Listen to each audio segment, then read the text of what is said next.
Picture this: a legion of cunning gluttons and one even more cunning corporation.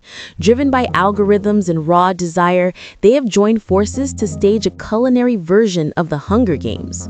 Welcome to the era where eating dinner has mutated into a massively multiplayer online role-playing game. Here, the plates are your medals, loyalty points are your XP, and the actual taste of the food? That's just a footnote on the menu. Hello everyone, let's cut the pleasantries and dive straight into the belly of the beast. We need to talk about the phenomenon that is sweeping across China, making young people queue until they question the meaning of existence, bringing ticket scalpers out of retirement, and even giving dying shopping malls a second lease on life. I'm talking about Sushiro. Yes, the brand that's being hailed as the looking coffee of the Japanese food world, or the one that supposedly stole the playbook from Caesarea. You want to know how hot this place is? Let me paint you a picture. When they opened in Beijing's Joy City, the queue hit over 2,000 tables. 2,000! It instantly won the crown for the hardest restaurant to enter in Beijing. In Hangzhou, 800 tables on day one. In Guangzhou, a standard Friday night sees 200 tables waiting per store. You'd think they were handing out gold bars in there. Reservations? In your dreams. If you want a bite, you're fighting for a slot a week, maybe a month in advance. The scalpers, those opportunistic vultures, smelled blood in the water immediately. They're selling queue numbers for the price of 5 plates of sushi. They have literally invented a new currency based on raw fish futures. It smells a lot like the early days of the bubble tea wars or the hot pot craze, doesn't it? But this time, the protagonist isn't tapioca pearls or tripe, it's a slice of tuna on a ball of rice. Online, it's even wilder. Open up Xiaohongshu, TikTok, or Bilibili, and you are drowning in Sushiro literature. You've got people flexing their battle results, stacking plates into a plastic replica of the Canton Tower. You've got the abstract artist turning a sushi dinner into a social relationship stress test.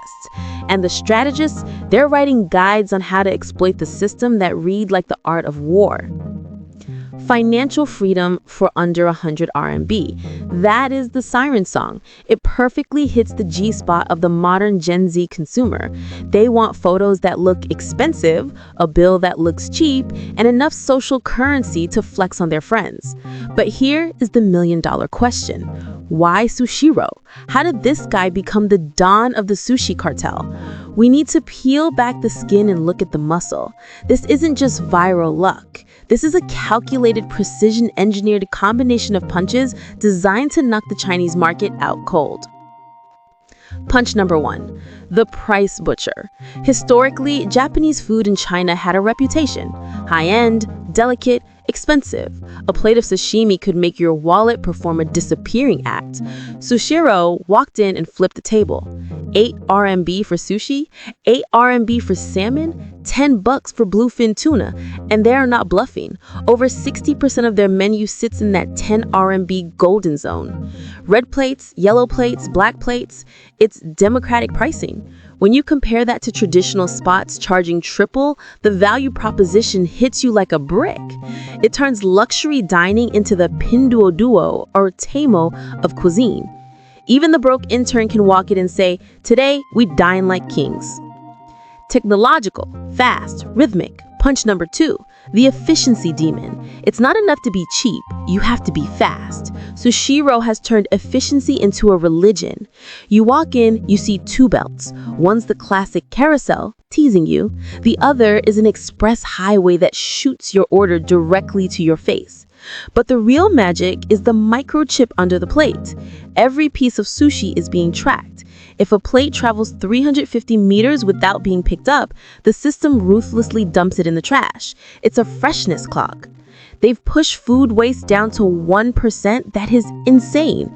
Robots are back there squeezing out 3,600 rice balls an hour, far more consistent than any human hands. They've slashed labor costs to 28%, way below the industry average. It's a survival strategy honed in the post-bubble economy of Japan, weaponized for the Chinese market.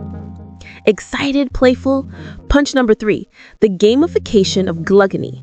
Let's be honest. Young people aren't just there to eat. They are there for the dopamine. Sushiro gets this. Spend $60? Congratulations, you unlock a mini game on your screen. Maybe you win a blind box. People are obsessed. They're eating until they burst just to collect 12 ugly, cute keychains. Some people treat it like a dungeon raid, grinding weekly to get enough points for a giant plush toy. The wait time is not waiting anymore. It's immersive gameplay. You play Candy Crush on the big screen while you wait for a table. They have successfully turned waiting in line, the most painful part of dining, into a feature, not a bug. It's social currency minted in plastic. Thoughtful, appreciative of the strategy. Punch number 4, ruthless localization. Many Japanese brands die in China because they're stubborn. Sushiro, they're shapeshifters. Ingredients, 100% local supply chain to avoid any, let's call it nuclear water PR disasters. Sea urchin from Dalian, eel from Shunde, it's safer and it's cheaper. And the menu, they have created Frankenstein monsters like beef burger sushi and mouth-watering chicken sushi. Purists might vomit, but the local palate loves it. Sarcastic admiration. They open shops in the dead corners of malls where rent is cheap. They snuggle up next to other Q-King restaurants to steal their overflow traffic. They don't force authentic Japan down your throat. They use Japanese technique to serve Chinese desires. Summarizing serious tone. Put these 4 punches together and the explosion was inevitable. It hits the core needs of the recession-era youth. Value for money is justice. It's a cheap thrill that feels premium.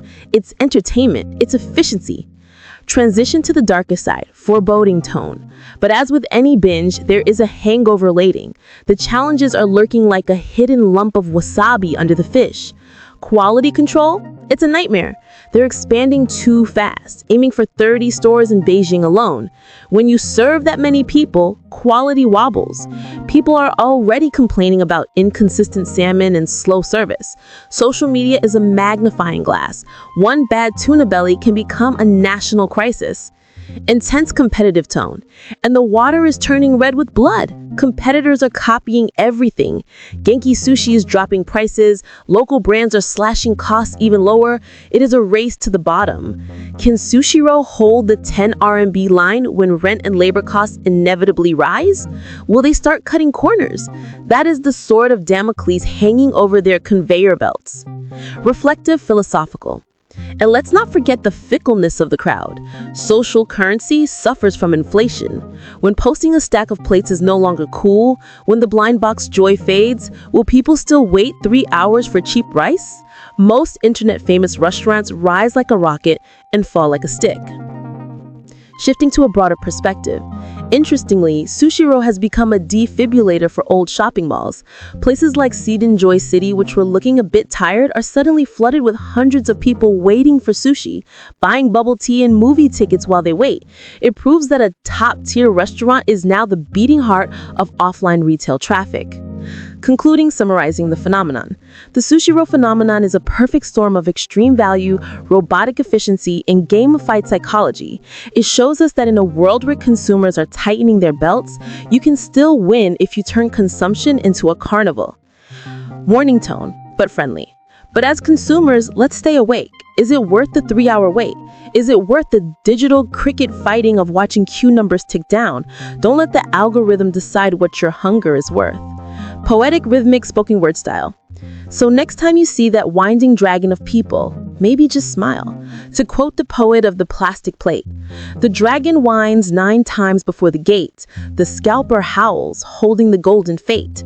Twin rails hide a mystery, digital and cold.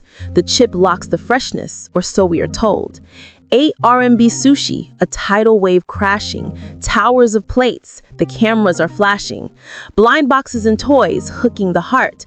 For internet fame, we play our part. Capital's blade is sharp and drawn, trapping us all from dusk until dawn. Warm standard sign-off tone. That is all for today's video. Thank you for watching, and I will see you in the next one.